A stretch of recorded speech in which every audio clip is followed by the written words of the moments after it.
العبد هيرفع قضية على بلبن. تعال اقول لك ايه اللي حصل. بلبن كانوا نزلوا اعلان جايبين فيه راجل كبير كده لابس بدلة ووراه خلفية زي خلفية حلواني العبد بالظبط. كمان الراجل الكبير ده بيشبه اصلا مؤسس حلواني العبد. إيه اللي حصل ان الاعلان جابوا فيه بلبن ان الراجل الكبير ده كان جاله أزمة قلبية كده أو ماسك قلبه بعد ما عرف إن بلبن عمل كحك. طبعا الدنيا اتقلبت والمجلس الأعلى للإعلام منع عرض الإعلان ده تماما وقال إن هو بيسيء لحلواني العبد، وحلواني العبد هيرفع قضية على بلبن.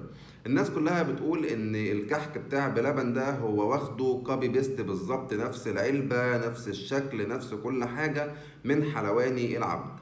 الحقيقة أنا مش عارف ليه بلبن بيسيء لحلواني العبد، مع ان حلواني العبد يعني من الحاجات القديمة قوي، ولكن انا معرفش ايه وجهة النظر. كده كده المجلس الاعلى للاعلام خلاص منع الاعلان ده تماما، وهنشوف بعد كده القضية اللي هيرفعها العبد على بلبن ايه اللي هيحصل فيها وايه التعويض اللي هياخدوه وهتتقبل ولا لا.